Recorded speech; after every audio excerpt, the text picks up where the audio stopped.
아멘. 할렐루야. 예, 우리 옆에 인사 나누겠습니다. 잘 오셨습니다. 큰 은혜 받으시기 바랍니다. 예, 잘 오셨습니다. 큰 은혜 받으시기 바랍니다. 성경에 보면은요, 주님께서 이렇게 말씀하세요. 하나님께서는 은혜 베풀 자에게 은혜를 베푸시고 긍휼히 여길 자를 긍휼히 여기시고 하나님께서는 또 강팍게 할 자를 강팍게 하신다고 말씀하셨어요. 그래서 여러분, 저와 여러분이 하나님 앞에 은혜 받는 사람이 되었는 것, 또 하나님이 우리를 긍휼히 여기주시는 하나님의 사람이 된 것, 그걸 진정으로 감사할 수 있기를 바랍니다. 하나님 우리를 여러분 긍휼히 여겨주시고 우리에게 은혜 베푸시기를 원하시는 겁니다. 어찌 하나님께서 여러분 택하신 자녀들에게 좋은 것을 주시기를 원하시는데 자녀가 여러분 잘못되기를 바라는 부모가 어디 있겠습니까? 그처럼 우리 하나님 아버지께서는요, 저와 여러분이 참으로 여러분 하나님 기뻐하시는 믿음의 삶을 살아서 가장 아름답고 가장 존귀하고 가장 귀하게 이 땅 가운데 사는 동안에 진짜 아름다운 인생을 살기를 원하시는 겁니다. 아멘. 예? 하나님께서는요, 우리를 사랑하시되 우리를 얼마나 사랑하시는지 몰라요. 그래서 믿음과 신앙은 하나님의 사랑을 깨닫는 분량이잖아요.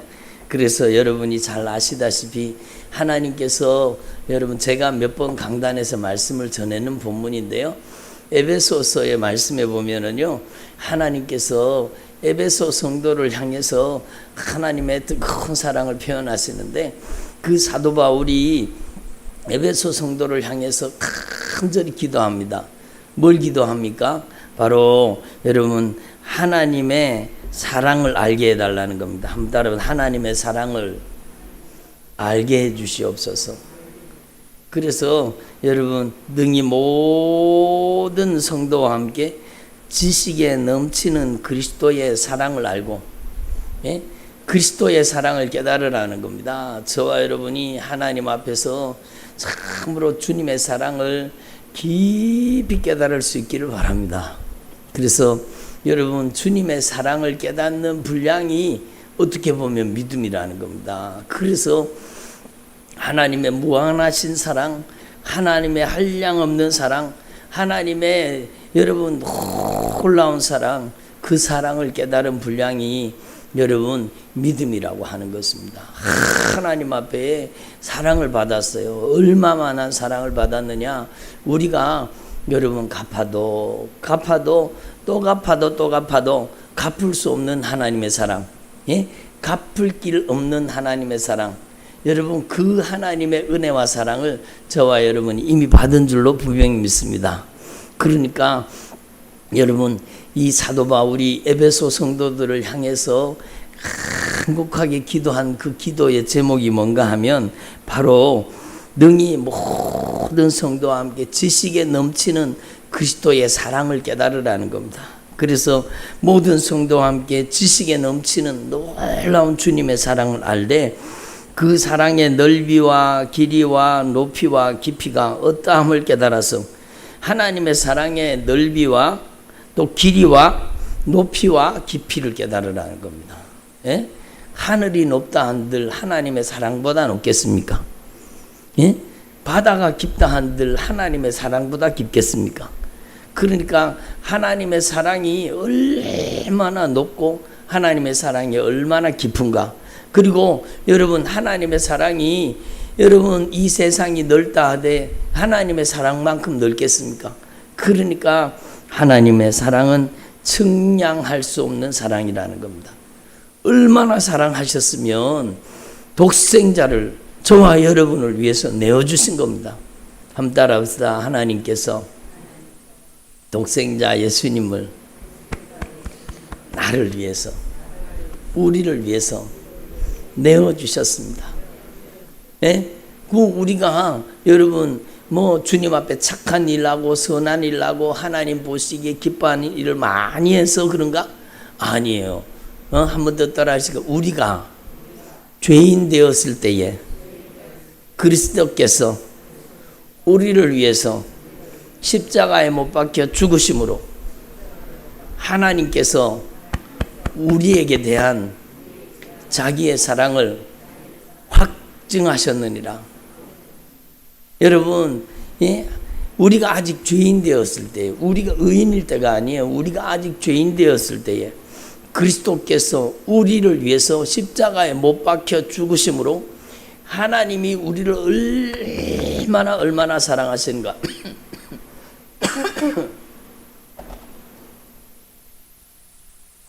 하나님이 우리를 얼마나 사랑하시는가, 그 확실한 증거가 뭐예요?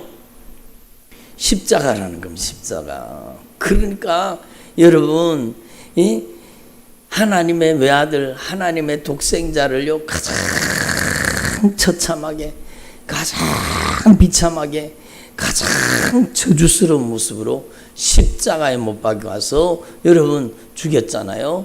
여러분, 그것은요, 여러분, 우리의 죄를 무시무시한 우리의 죄, 지옥에 가서 영원토록 갚아야 되는 우리의 죄, 여러분 얼마나 무서운 일입니까? 여러분, 지옥을 생각할 때마다 여러분 치가 떨리지 않습니까? 여러분이요, 진짜 저는 기도하다가 여러분이 천국과 지옥도 좀 많이 경험하시면 좋겠어요. 그래서 여러분, 요즘에 가짜로 천국 지옥 보여주는 그런 악한 영의 역사도 있기는 해요. 우리는 바른 믿음, 바른 신앙 속에서 주님과 바른 영적 관계를 가져야 돼요. 그런데 우리가 따로 여러분 천국 지옥을 갔다 오지 않더라도 성경 말씀을 보세요. 거기는 불이 영원히 꺼지지 않고 거기는 구더기도 죽지 않는다. 여러분, 무서운 곳입니다. 한번 들어가면 절대로 결단코 영원토록 도무지 나올 길이 없어요. 여러분, 한번 들어가면 여러분 도망갈 수도 피할 수도 여러분 도무지 방법이 없어요. 거기는 더 이상 기회가 없습니다. 그러니까 그 무시무시한 불못에서 영원토록 불타는 곳에서 거기는 구더기도 죽지 않는다. 그러니까요, 인간들을 이 구더기가 파먹는데 여러분 생각만 해도 치가 떨리지 않습니까? 여러분, 무시무시한 구더기가 인간을 파먹는데도 그 뜨거운 불길 속에서 구더기가 죽지 않는 겁니다.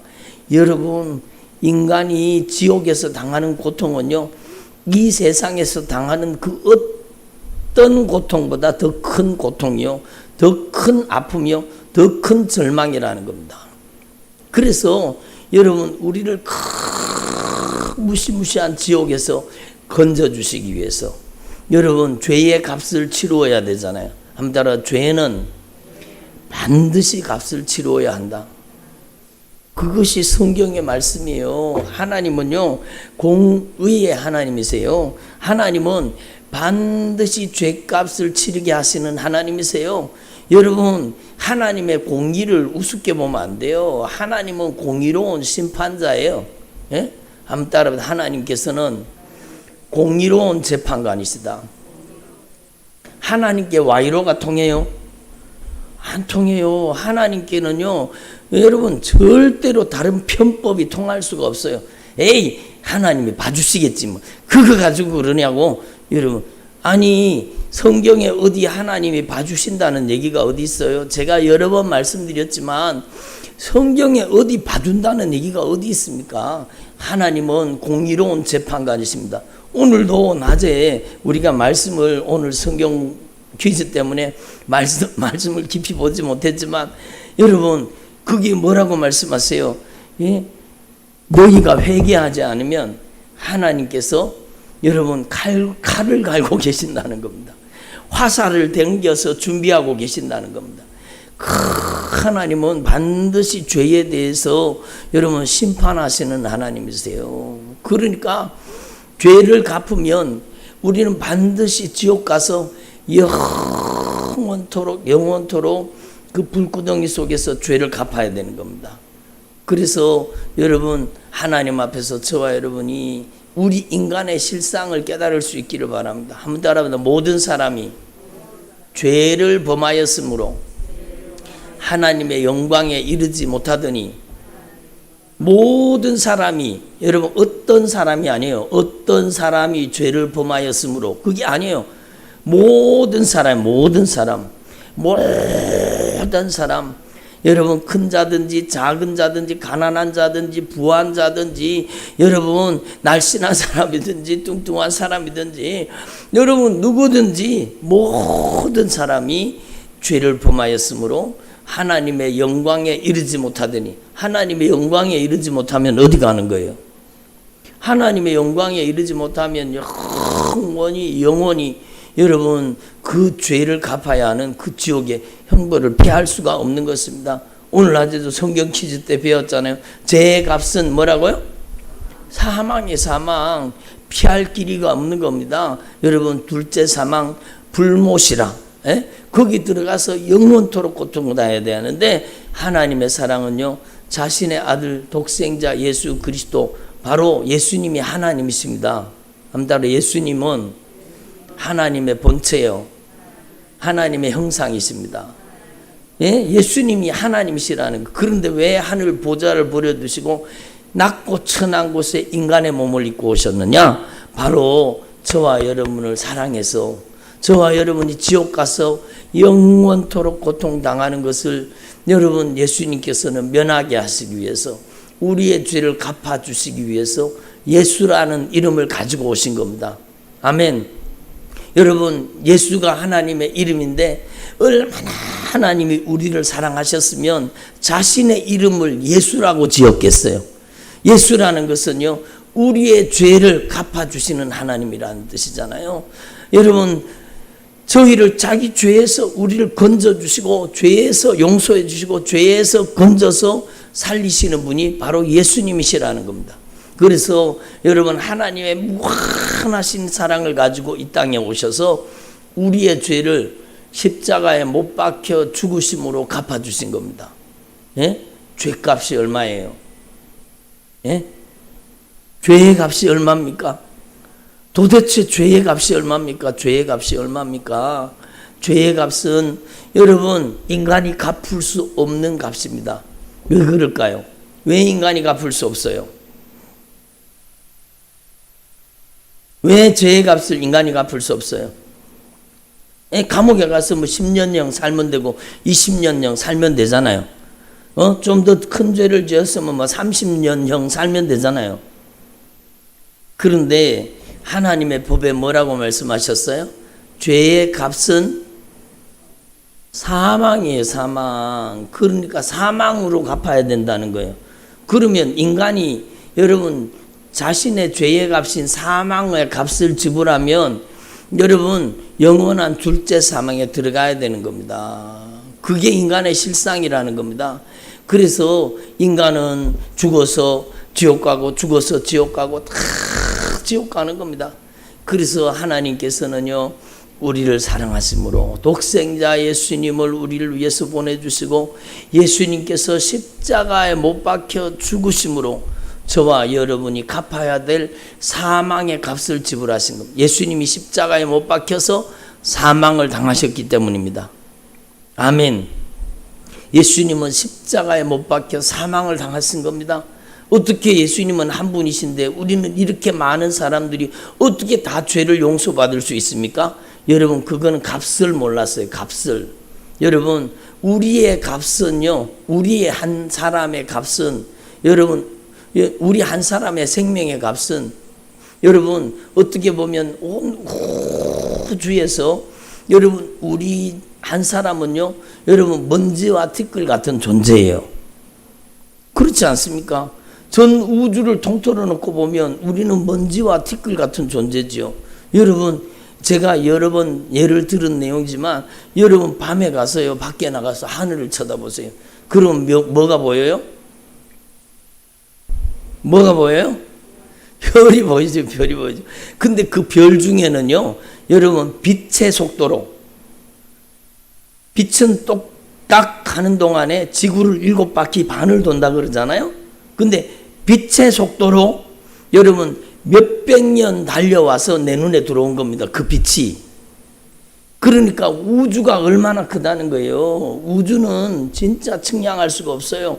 네? 얼마 전에 그 과학 무슨 그 이제 EBS 나오는 그런 거 잠깐 보다 보니까 여러분 1970 몇 년도에 그 발사했던 무슨 그 우주 탐사선이요. 지금 막 계속 우주를 향해서 계속 달려가고 있대요.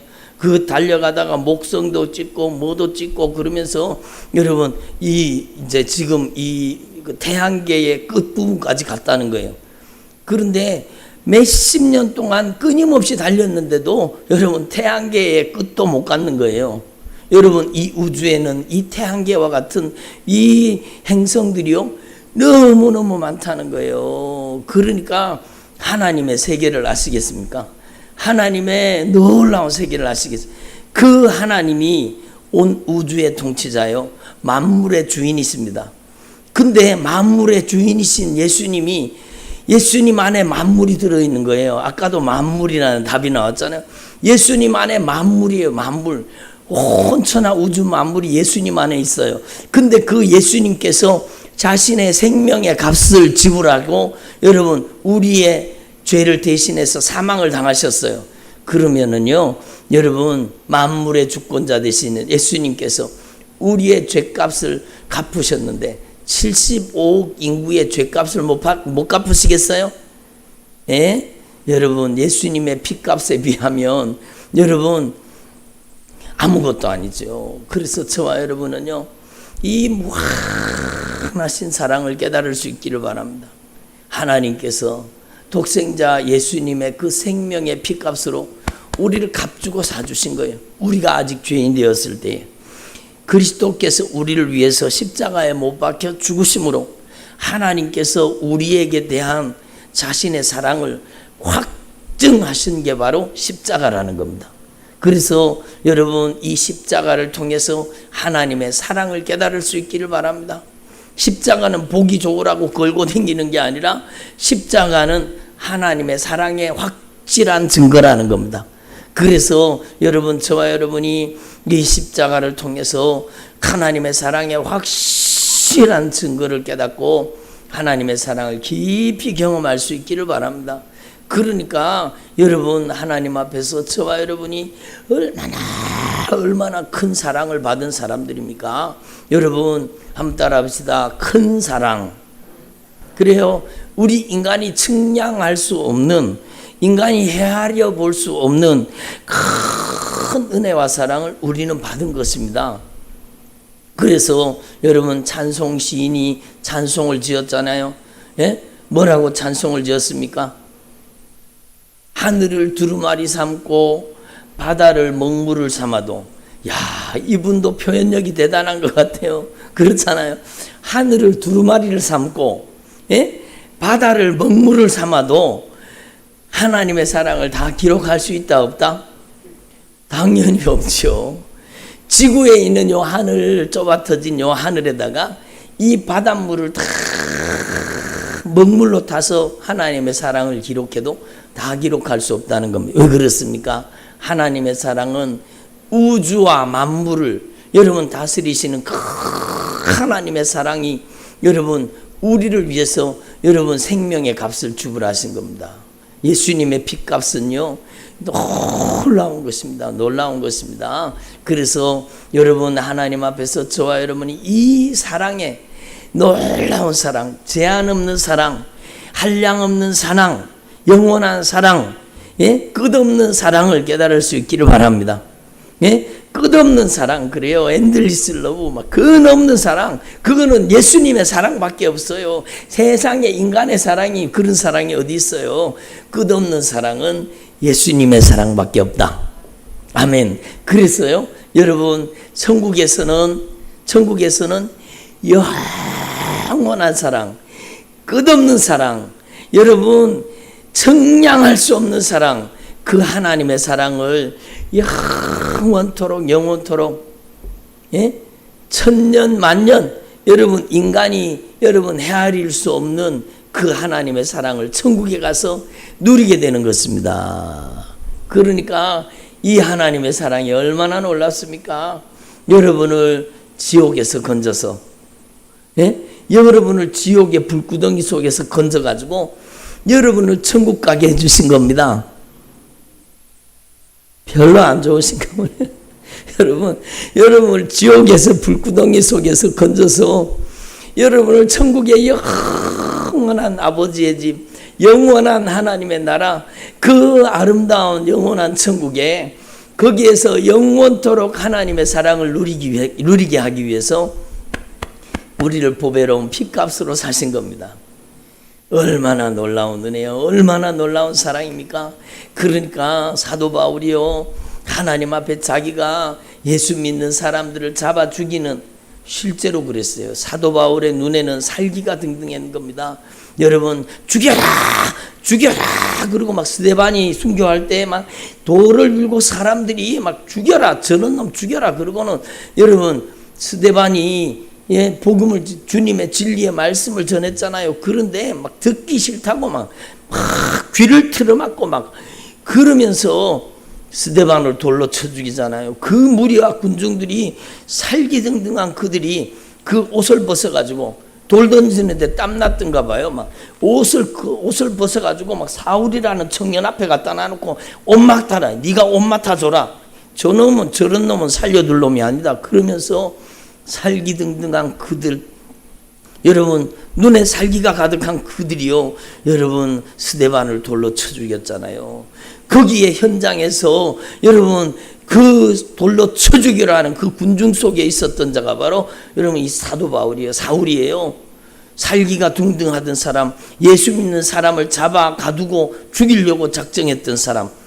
그런데 여러분 그가 여러분 예수님을 만나잖아요. 여러분 그 사울을 변화시킨 기도가 아마 스데반의 기도였던 것 같아요.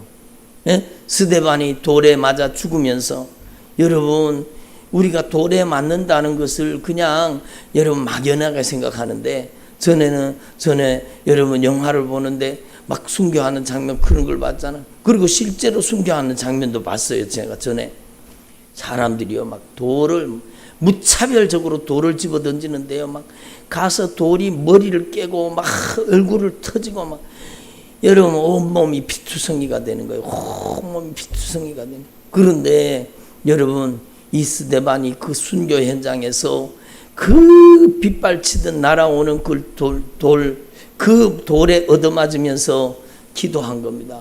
하나님, 저들을 긍휼히 여겨달라고. 저들이 몰라서 그렇습니다. 주님, 저들을 살려주시고 불쌍히 여기시고 저들에게 복음의 문을 열어주시고 저들을 긍휼히 여겨달라고 막 기도하잖아요. 마지막 순간, 자기의 생명의 호흡이 멈추는 순간까지, 심장이 멈추는 순간까지, 여러분 얼마나 얻어맞았는지 피가 낭자하고, 여러분 그 스데반 주변에 아주 흥건하게 피가 고여서 죽어가면서, 여러분 그 죽음 생명을 바쳐서 기도한 기도가 바로 저들을 용서해 달라는 기도였습니다. 그 기도를 주님이 벌떡 일어서 가지고, 주님의 보좌에서 일어서 가지고 스데반이 순교하는 장면을 보시잖아요. 그러면서 주님이 그 기도를 들어주신 겁니다. 그래서 살기등등하던 청년, 여러분 그 청년을 다메섹으로, 그것도 예수 믿는 사람 잡아 가두려고 다메섹으로 가는 중간에서 여러분 예수님께서 그 사울을 만나 주시잖아요. 사울아, 사울아, 네가 왜 나를 핍박하느냐? 그러면서 예수님께서 그 사울을 만나 주십니다. 그리고 이 사울이요 눈이 멀어버리잖아요. 그리고 나서 3일 만에 아나니아가 와서 여러분 안수하고 기도할 때 눈에 비늘 같은 것이 벗어졌다고 얘기합니다. 한번 따라합시다. 비늘 같은 것이 내 눈에서도 벗어지게 하옵소서. 눈에 비늘 벗겨져야 예수가 나의 진정한 구원자라는 게 믿어지는 겁니다. 여러분 진짜 감사하십시오. 여러분의 눈에 비늘 벗겨주시고, 여러분이 예수님을 알고 예수님을 믿고 지옥에서 천국으로, 사망에서 생명으로 여러분 옮겨진 것을 진정으로 감사할 수 있기를 바랍니다. 얼마나 감사 또 감사 또 감사할 일입니까? 이 사울이요, 여러분 예수님을 만나고 눈이 멀었다가 다시 눈이 떠지면서 자기가 읽었던 성경, 구약 성경의 모든 내용, 그 내용이 깨달아지는 겁니다. 그러면서 구약에 말씀하신 그 메시아가 바로 예수 그리스도구나, 이것을 깨닫게 되는 거죠. 여러분, 은혜가 무엇입니까? 예수를 아는 게 은혜입니다. 예수님을 아는 게 은혜예요. 예수님의 사랑을 아는 게 은혜예요. 예수님의 사랑을 경험하는 게 은혜예요. 이 사울이 예수님을 알게 된 겁니다. 그리고 여러분, 그 스데반의 순교의 현장을 끝까지 지켜봤던 사람이 누굽니까? 사울이지요. 뭐 사울. 그러니까 여러분, 누가는 누가복음을 사도행전을 쓰면서 실제로 여러분 스데반의 순교의 현장에 누가가 있었습니까? 없었어요. 누가는요, 스데반의 순교와 아무 상관이 없는 사람이에요. 그는 나중에 예수 믿은 사람인데, 누가는요, 여러분 스데반의 순교 현장에 있지도 않았습니다. 그 근처에도 안 가봤어요. 그런데 어떻게 이렇게 세밀하게 사도행전을 살펴보시면 스데반의 순교하는 장면이 다 정확하게 기록되고 스데반의 설교 내용까지 정확하게 기록하고 있잖아요. 그 내용을 누가 들었을까요? 여러분, 짐작하건대는요, 사울이에요. 사울은 대단히 뛰어난 머리를 가지고 있었던, 가말리엘 문화에서 오늘날로 치면, 우리나라로 치면 최고의 대학교, 여러분 서울대학 정도 다닐 수 있는 그런 뛰어난 머리를 가지고 있던 사람이에요. 그가요, 스데반의 설교를 다 들은 겁니다. 다 들은, 스데반의 설교를 토시 하나 틀리지 않고 끝까지 다 그 말씀을 이해하고 있었던 이 사울이요, 변화되고 난 다음에 여러분 자기의 선교 사역을 동참했던 누가라는 이 사람과 청년과 동행을 하잖아요. 이 누가는 의사인데, 여러분 사도 바울이 몸이 심약했습니다. 건강이 안 좋아. 그러니까 사도 바울 옆에서 사도 바울의 건강을 살펴주고 함께 협력하고 함께 섬기고 복음을 위해서 애쓰는 믿음의 사람이 된 거죠. 그래서 여러분 이 사도 바울의 간증을 들은 겁니다. 내가 그 스데반이 순교하는 현장에서, 내가 그 스데반이 순교한 현장에서 내가 사람들이 돌 던지던 사람들의 옷을 지키는 사람이다. 근데 그 스데반이 이런 설교를 하고 마지막 생명이 끊어지는 순간까지 스데반이 저들의 죄를 저들에게 돌리지 마시고 용서해 달라고 기도했던 그 순교자의 모습을 여러분 이 바울이 간증한 겁니다. 그걸 듣고 여러분 이 사도행전을 쓸 때 누가가 그 기록을 그대로 적은 것이라고 그렇게 여러분 학자들이 얘기합니다. 그러니까 여러분, 저와 여러분이 참으로 놀라우신 주님의 사랑, 크고 놀라우신 주님의 사랑을 깊이 깨달을 수 있기를 바랍니다. 사도 바울에게서는요, 여러분 회심하고 나서 자신의 인생이 주님 앞에 돌이키고 나서 스데반의 순교의 장면은 자신의 인생에 가장 큰 충격이 되었을 겁니다. 자기는 바르다고 생각했는데 자기가 바로 여러분 스데반을 순교시키는 그 현장에 있었잖아요.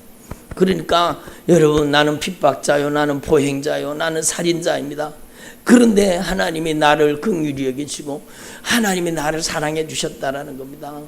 여러분, 그 고백이 얼마나 귀한 고백이요. 우리가 아직 죄인 되었을 때 그 고백이 바로 사도 바울이 썼는 로마서의 고백이잖아요. 로마서 5장 8절에 사도 바울이 고백하고 있는 겁니다. 우리가 아직 죄인 되었을 때에 그리스도께서 우리를 위해서 십자가에 못 박혀 죽으심으로 하나님께서 우리에게 대한 하나님 자신의 사랑을 확실히 확증하셨다라는 겁니다. 그래서 여러분, 저와 여러분이 하나님의 사랑을 깊이 깨닫고 그 하나님의 사랑에 진실하게 응답하는 삶을 살 수 있기를 바랍니다. 여러분, 하나님 앞에 우리는요, 이 땅에 살아가는 동안에 진짜 하나님이 기뻐하시는 바른 믿음을 가져야 돼요. 바른 믿음이 무엇입니까? 여러분, 야고보서의 주제는 바른 믿음이에요. 참된 믿음이에요. 여러분, 한번 따라 바른 믿음, 참된 신앙. 여러분, 이 야고보서는요 그걸 말씀하고 있는 거, 바른 믿음, 참된 신앙이 어떤 것인지를 여러분 야고보 사도를 통해서 우리 가운데 가르쳐 주시기를 원하시는 겁니다. 하나님 앞에서 저와 여러분이 참으로 이 야고보서를 통해서 저와 여러분이 바른 믿음, 참된 신앙을 가질 수 있기를 바랍니다. 그래서 저와 여러분은 하나님의 사랑을 깊이 경험하고 하나님의 사랑을 깊이 깨달아야 돼요. 모든 것이 하나님의 사랑 속에서 흘러나오는 겁니다. 은사가 어디에서 나와요? 하나님의 사랑에서 흘러나오는 겁니다. 축복이 어디에서 나와요? 하나님의 사랑에서 흘러나오는 겁니다. 치유가 어디에서 흘러나와요? 하나님의 사랑 속에서 흘러나오는 겁니다. 여러분, 이 하나님의 사랑을 저와 여러분이 분명히 깨닫고 하나님 앞에서 진실한 믿음, 바른 신앙을 가지는 주님의 종들이 되기를 바랍니다. 그래서 야고보서 1장에 야고보 사도는요, 야고보는 여기에 말하는 야고보는 실제로 여러분 야고보가 예수님의 12 제자였던 야고보는 어떻게 되었습니까? 제일 먼저 순교합니다. 야고보가 순교해 버리잖아요. 그러니까 야고보가 여러분 순교했습니다. 여기에 나오는 야고보는요, 예수님의 동생 야고보라고 하는 겁니다. 예수님의 동생 중에 야고보가 있었는데 이 야고보 사도가요 초대교회 때 중요한 영적 지도자의 역할을 감당한 겁니다. 그래서 여러분 아까도 말씀 배웠잖아요. 사도 바울이 선교 보고를 할 때 누구의 집에서 보고를 했어요? 야고보에게. 그래서 여러분 초대교회에서 중요한 영적인 지도자로 쓰임받은 분이 바로 이 야고보인데, 여러분 사도 바울이 하나님의 그 크고 놀라우신 은혜와 크신 하나님의 사랑을 깨닫고 여러분 믿음으로 말미암는 의, 이신층의, 여러분 그래서 믿음으로 말미암아 의롭게 되었다라는 겁니다. 그 이신층의 교리를 여러분 로마서에서도 갈라디아에서 말씀하고 계시잖아요. 근데 여러분 로마서와 갈라디아에서의 하나님의 은혜를, 절대 하나님의 은혜와 사랑을 강조하다 보니까 사람들이요 여러분 하나님의 은혜, 하나님이 우리에게 은혜로 이미 구원해 주셨기 때문에 하나님 이해해 주신다. 여러분 이렇게 여러분 믿음이 잘못되기 시작하는 겁니다. 그래서 야고보 사도가요 진짜 하나님 앞에 바른 믿음, 바른 신앙이 무엇인가 그걸 말하기 위해서 이 야고보서를 써보냈다는 겁니다. 그래서 여러분 이 야고보의 수신 대상은 주 예수 그리스도의 종 야고보는 흩어져 있는 12지파에게 문안하노라. 흩어져 있는 모든 예수 그리스도의 사람들에게 명한다라는 겁니다. 그러니까 흩어져 있는 모든 예수 그리스도 안에 있는 여러분 하나님의 사람들에게 이 편지를 보낸 겁니다. 우리가 신앙생활을 할 때 어떻게 신앙생활을 해야 되느냐? 하나님의 은혜로 하나님의 무한하신 사랑으로 구원받은 저와 여러분이 어떻게 그러면 하나님 앞에 응답하는 믿음의 삶을 살아야 되느냐? 한번 따라합니다. 믿음은 하나님의 사랑에 대한 응답입니다. 그래서 여러분 진짜 여러분이 하나님이 기뻐하시는 믿음을 소유하는 주의 종들이 되기를 바랍니다. 하나님의 무한하신 사랑을 먼저 깨닫고 그 사랑을 깨달은 저와 여러분이 하나님 앞에서 응답하는 신앙생활, 하나님 앞에 어떻게 응답하며 살아야 되는가에 대해서 야고보서가 말씀하고 있다라는 겁니다. 그래서 저와 여러분이 이 말씀을 통해서 참으로 바른 믿음, 바른 신앙, 여러분 하나님이 기뻐하시는 참된 믿음의 사람이 되기를 간절히 소망합니다. 내 형제들아 너희가 여러 가지 시험을 당하거든 온전히 기쁘게 여기라. 시험 속에 뭐가 들어있기 때문에? 하나님의 사랑이 들어있기 때문이에요. 여러분 그거 보셨어요? 여기 계시는 분들도 혹시 그런 거 하셨을지 모르는데 이빨에 교정기 끼얹는 사람들 보셨어요? 주로 여자애들이 좀 이제 너무 나이가 많으면 또 교정이 안 되니까 뭐 초등학교, 중고등학교 때 주로 이렇게 이빨에다 교정기를 끼고 다니잖아요. 교정기 끼고 다니는 게 좀 보기가 좋아요? 좀 보기가 흉해요? 보기 좋아요? 보기 흉하게 보이죠? 아니 이빨에다가 막 이렇게 갖다가 교정기를 갖다 끼가지고 그렇게 가고 다니잖아요. 보기가 좀 흉해요. 근데 여러분 그 보기 흉한 것을 감수하고 그리고 막 억지로 갔다가 그 나사로 막 이렇게 쪼아가지고 점점 서서히 이빨을 이렇게 삐뚤삐뚤한 이빨을 싹 고르게 이빨을 교정한다는 거예요. 그래서 교정기잖아요. 이빨 교정기를 끼고 다니는 이유는 불편하게 하기 위해서예요? 바로잡기 위해서예요? 바로잡으려고 하면 불편함을 감수해야 되잖아요. 그죠? 아, 이거 끼기 싫다. 그리고 떼머리 버리면은요, 이빨을 영원히 교정할 수가 없는 거죠. 교정기를 끼는 것은 바르게 하기 위해서예요.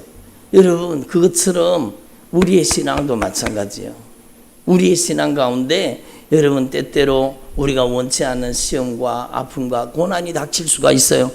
그럴 때 무조건 내한테 왜 이런 아픔이 닥쳐? 내한테 왜 이런 고난이 닥쳐? 내가 하나님 앞에 잘못한 것도 없는 것 같은데 나한테 왜 이러시지? 이렇게 하나님 앞에 원망불평하지 말고 오늘 뭐라고 말씀하세요? 내 형제들아, 너희가 여러 가지 시험을 당하거든 어떻게 하라? 어떻게 하라? 온전히 기쁘게 여기라. 여러 가지 시험을 당하거든 온전히 기쁘게 여기라. 들어보세요. 여러분, 부모는 자녀가 이빨이 삐뚤하면 아니 이쁜 처자가 여러분 웃으면은 이빨이 이렇게 저렇게 막 어긋나 있으면 보기 싫잖아요. 그거 교정해주고 싶어요? 안 해주고 싶어요? 부모는 그걸 교정해주고 싶은 거예요. 우리 딸이 이쁘게 이빨이 여러분 옥수수처럼 나란히 이쁘게 그렇게 보기 좋게 교정되기를 원하는 거예요. 그게 부모 심정이잖아요. 여러분 그것처럼 하나님의 마음을 깨달으라는 겁니다. 하나님은 우리의 신앙을 교정해 주시기를 원하시는 겁니다. 하나님 우리의 신앙을 교정해 주시기를 원하시는 겁니다. 그래서 때때로 우리의 삶 속에 시험과 환난과 고난과 역경을 허락하시는 겁니다. 아멘. 그래서 여러분 오늘 야고보 사도가 이 하나님의 사랑을 깨달으라는 겁니다. 한번 따라 하나님의 사랑을 깨닫자. 시험과 환난 속에 역경과 고난 속에 뭐가 들어있어요? 하나님의 사랑이 들어있다는 거예요. 그걸 깨달으라는 거예요. 그래서 여러 가지 시험을 당하거든 어떻게 알아? 아니 왜 대답을 안 하세요? 여러 가지 시험을 당하거든 온전히 기쁘게 여기라. 기쁘게 여기라. 기쁘게 여기라는 거 기쁘게 여기라는 거예요.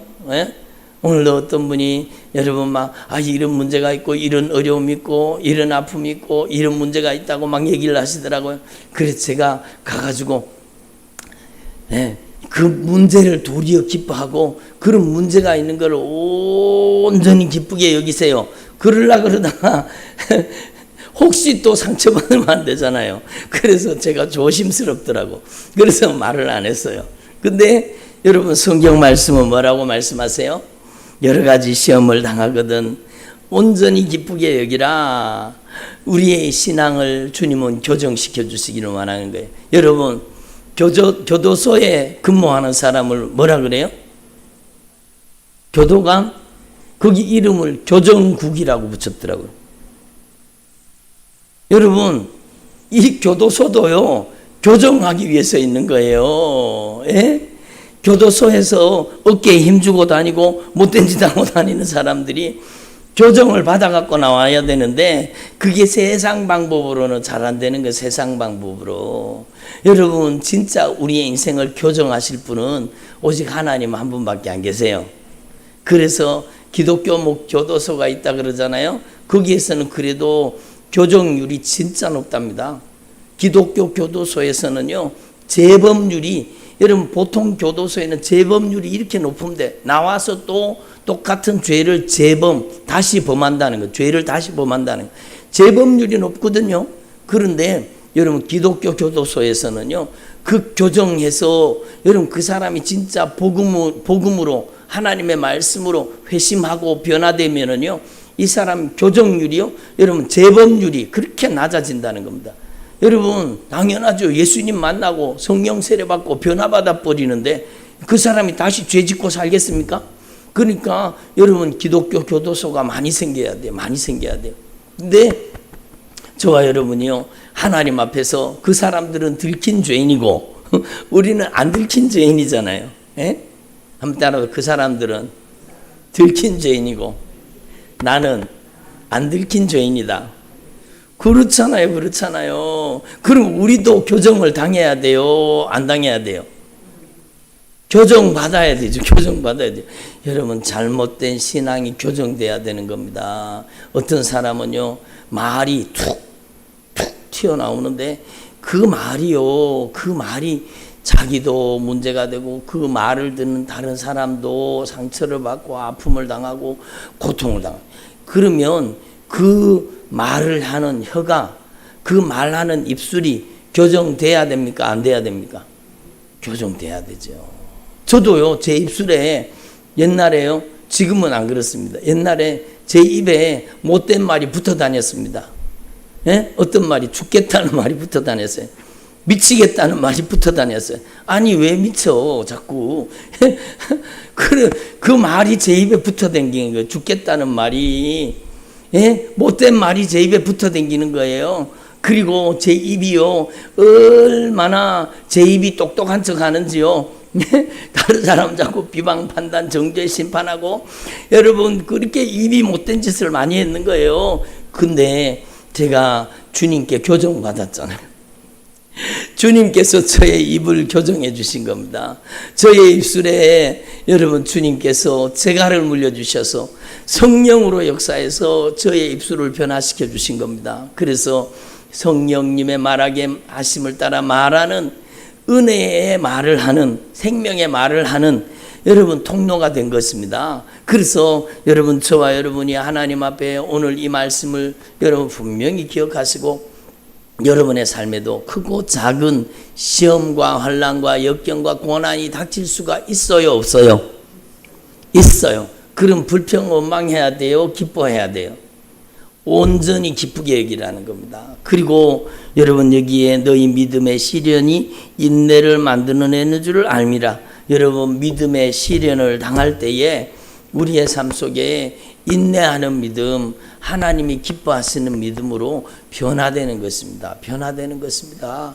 그러니까 욥이요, 그 엄청난 것, 욥이 특별히 막 많은 범죄를 해서 죄를 지어서 고난을 당한 게 아니잖아요. 욥은 당대의 의인이라고 얘기하잖아요. 그런데 여러분, 욥이 엄청난 고난을 당합니다. 욥 같은 고난을 당해보신 분 여기 한 분도 안 계시잖아요. 여러분, 한꺼번에 자기가 가진 재산 다 여러분 강도들이 와서 다 뺏어가 버리고, 하루아침에 자기 큰아들 집에서 여러분 자기 이 자녀들이요 한꺼번에 여러분 집이 무너져 갖고 몰살을 당합니다. 그런 불행한 사건이 생겼습니다. 그리고 욥의 몸에는요 나중에는 악창이 나잖아요. 몸에서 막 구더기가 기 나오는 거예요. 얼마나 골마 터져서 극심한 고통과 아픔 속에 여러분 그렇게 고난을 당하잖아요. 그런데 욥이 어리석게 하나님을 원망하지 아니하였더라. 여러분, 어리석은 자가 되면 안 되는 거예요. 우리는 절대로 어리석은 자가 되면 안 돼요. 여러분, 저는 그런 소리 들었어요. 하나님이 왜 이러시는지 모르겠다고. 하나님이 왜 이러시는지 모르겠대. 자기한테. 자기는 잘못한 것도 없는데 왜 하나님이 나한테 왜 이러는지 모르겠다고. 그거 몰라서 그렇죠. 몰라서 그렇죠. 그래서 욥이요 하나님 앞에 고난의 터널을 지나잖아요. 고난을 겪고 나서 욥이 하나님 앞에 깨닫습니다. 뭘 깨달았는가 하면 여러분, 하나님의 섭리와 하나님의 역사를 깨달은 겁니다. 한번 따라합시다. 하나님의 섭리와 하나님의 역사를 깨달아 알자. 그러니까 사람이 고난을 통과하면은요 그 신앙이 성숙한 신앙이 되는 겁니다. 그래서 여러분, 이 고난의 터널을 지나가는 이 욥에게 하나님께서 여러분 나타나시잖아요. 그 하나님께서 나타나셔서 주님께서 네 한번 대답해 봐라.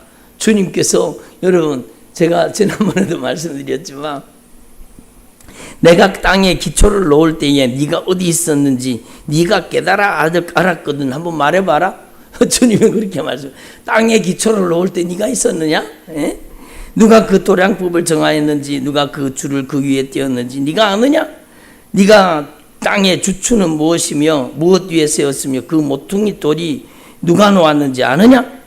바다가 그 모태에서 터져 나올 때 문으로 그것을 가둔 자가 누구냐? 예? 그때 내가 구름으로 그 옷을 만들고 흑암으로 그 강보를 만들었다. 한계를 정하여 문빗장을 지르고, 예? 바다에 대해서 한계를 정하고 문빗장을 질렀다는 겁니다. 이르기를 네가 여기까지 오고 더 넘어가지 못하리니 네 높은 파도가 여기서 그칠지라. 주님이 이걸 명하셨다라는 거예요. 주님이. 그러니까 인간의 지혜와 지식이 어찌 하나님의 지혜와 지식과 그 거룩한 섭리에 여러분 부합할 수 있겠어요? 어떻게 그 놀라우신 은혜의 역사를 다 알 수 있겠습니까? 여러분, 그러니까 무지한 말로 생각을 어둡게 하는 사람이 누구냐? 그러고는 주님께서 막 꾸짖는 겁니다. 그래서 이 내용을 읽어보면은요, 기가 막힙니다. 기가 막힙니다. 여러분, 진짜 욥기 한번 읽어보세요. 욥기 특별히 38장부터요. 여러분 쭉 가면서 읽어보세요. 여러분, 얼마나 놀라운 영적인 깨달음이 있는지 몰라요. 그리고 욥이 하나님 앞에 고백하잖아요. 내가 전에는 주께 대하여 귀로만 들었더니 이제는 주님을 눈으로 뵙습니다. 경험했습니다. 그리고 하나님 앞에 막 회개하잖아요. 여러분, 하나님 앞에 저와 여러분이 참으로 주님을 더 깊이 아는 영적인 지식과 지혜가 임하시기를 바랍니다. 하나님의 사랑을 깨달을 수 있기를 바랍니다. 그 고난의 채찍 속에, 그 시험 속에, 환난 속에, 역경과 고난 속에 숨어있는 이 놀라우신 하나님의 사랑을 깨달을 수 있기를 바랍니다. 아멘. 여러분, 그래서 저와 여러분이 하나님의 사랑을 깊이 깨닫고 인내를 온전히 이루라. 예? 이는 너희로 온전하고 구비하여 조금도 부족함이 없게 하려 함이니라. 인내를 온전히 이루면 그 인내하는 믿음의 그릇에다가 구비하여 부족함이 없는, 조금도 부족함이 없는 하나님의 은혜와 사랑을, 응답을 채워주신다는 겁니다. 아멘. 여러분이 고난당한다고 여러분 낙심하거나 좌절하지 마세요. 여러분이 남모르는 아픔을 겪었다고 낙심하거나 좌절하지 마세요. 하나님은 여러분을 다 알고 계세요. 그래서 저는 요즘에 여러분 새벽에 일어나서 기도하다가 밤에 또 늦게까지 남아서 기도하다가 하나님 앞에 간절히 기도가 제 안에서 성령이 기도가 막 터지게 만들어서 막 기도하거든요. 그러면 특별히 우리 교회에 아픔을 겪고 있는 성도들, 여러 가지 질병 가운데 고통받고 있는 성도들, 그분들을 위해서 특별히 막 기도가 막 터져 나오는 거예요. 예, 주님이 뭐라고 말씀하시는가 하면 주님께서는요, 이 아픔을 통해서 하나님의 더 큰 사랑을 경험하기를 원하신다는 겁니다. 여러분이 아픔을 통해서 하나님의 더 큰 사랑을 경험할 수 있기를 바랍니다. 그리고 이 하나님의 사랑을 맛보아 체험하고 하나님의 사랑을 깨닫고 하나님의 사랑을 경험하고 똑같은 아픔을 겪고 고통 가운데, 좌절 가운데, 절망 가운데 신음하고 있는 내 백성들을 위로하라는 거예요. 여러분이 그런 축복의 통로가 되기를 바랍니다. 여러분이 주님을 의지하면 주님은 반드시 여러분을 고쳐주세요. 온전히 치료해 주세요. 여러분이 전폭적으로 주님을 의지하지 않아서 그래요. 여러분, 주님께서는 이 고난을 통해서 하나님의 사랑을 깊이 깨닫기를 원하시는 거예요. 여러분이 하나님의 사랑을 깊이 깨달을 수 있기를 바랍니다. 그러니까 제가 하나님 앞에 눈물로 기도하는 제목이 그거예요.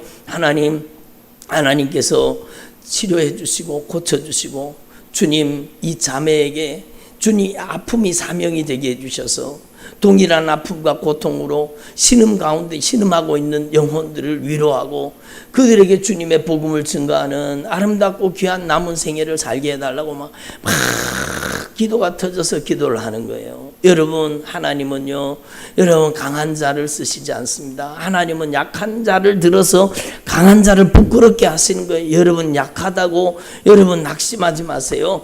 여러분이 약할수록 더욱 주님 의지해야 됩니다. 아멘. 여러분, 하나님께서는요, 지혜에 있다고 하는 사람을 쓰지 아니하세요.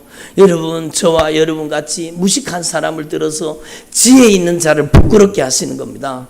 여러분 하나님 앞에서 저와 여러분이 진짜 성령이 쓰시는 주님의 종들이 되기를 간절히 소망합니다. 아멘. 우리 권사님 어떠세요? 큰 아픔을 겪으셨는데 아픔의 터널을 지나가고 나니까 요즘에 어떤 생각이 드세요? 네. 그래요. 하나님의 은혜죠. 하나님의 은혜예요. 우리가 하나님의 은혜와 사랑을 제대로 깨닫지 못해서 그렇지, 하나님은 우리에게 아픔을 주는 게 목적이 아니에요. 시험과 환난을 주는 게 목적이 아니에요. 그걸 통해 하나님의 사랑을 깊이 경험하기를 원하시는 겁니다.